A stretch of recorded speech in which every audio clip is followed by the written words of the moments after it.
Hello there, Rabbi. How are you in this bright and sunny day? What a great Sunday, Joe. I'm good. Yeah, and the calm and quiet and beauty of the afternoon is only despoiled by the thought to me of the holiday seasons coming up and the many family gatherings that I always view with a certain amount of trepidation. Do you have any wisdom to share with us in order to avoid the potential bloodshed that might occur? I do have a program that will make all family gatherings positive and something you'll actually look forward to. First, we're going to state the goal. Now, I put this program together watching athletes, whether it's in the Olympics, football, baseball, basketball, American Ninja Warriors. What I realized, they all shared something in common. They focused on the goal, and they said, no matter how unpleasant or difficult the training is, I will do it.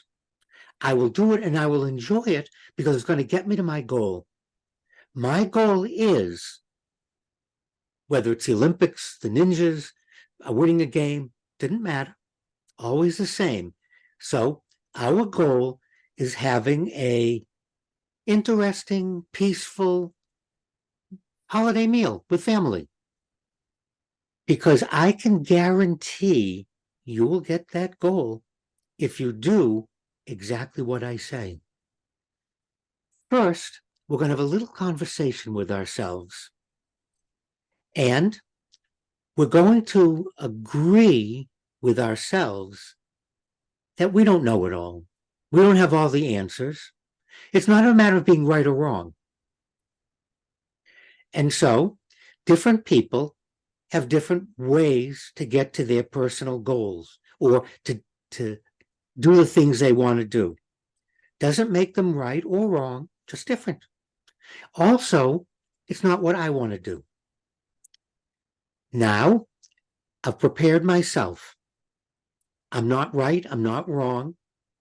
Second, I'm not going into the meal to convince anybody of anything. God did not create me to talk other people out of who they vote for, what their favorite color is, or what kind of ice cream they like. I'm not a universal policeman. It's not my goal. Okay, now we're walking in, getting ready for the meal. I don't know everything. Lots of things I don't know. My job isn't to convince anybody of anything. Okay. Third, just because I believe in something or I do it a certain way doesn't mean it's the right way, the wrong way, the only way. Just a way.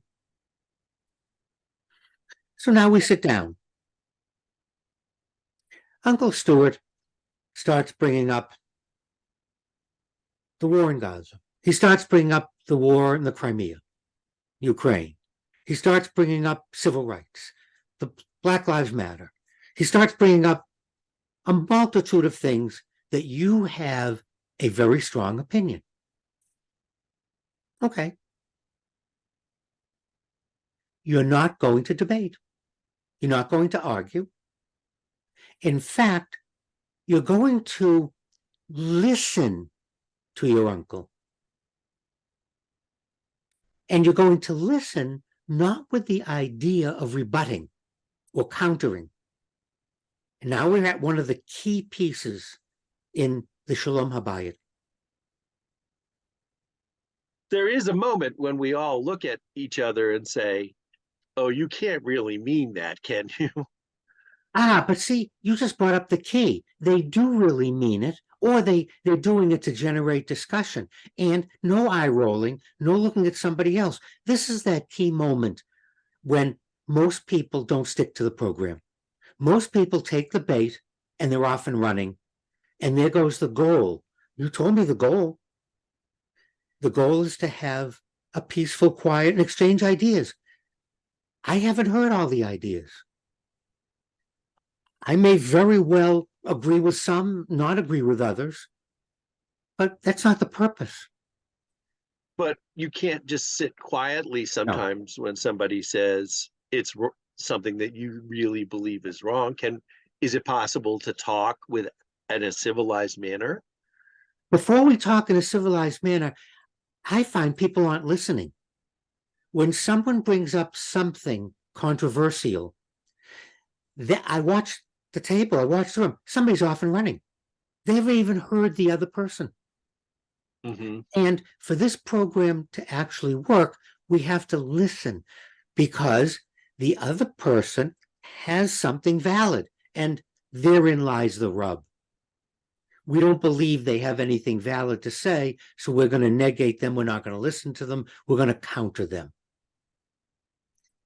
That's integral to my program. It's paying attention, it's validating, it's listening. Then, not a case of presenting my case, then I want to explore how you got to where you are. But yes, you're right. We could reinstitute the idea of exploring the validity of somebody else and not dismissing them. Well, one thing I'm not going to dismiss, it's your advice, Rabbi.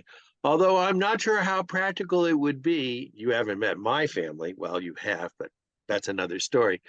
Always willing to give it a try. So thanks once again. And here's looking forward tenuously to the holiday season.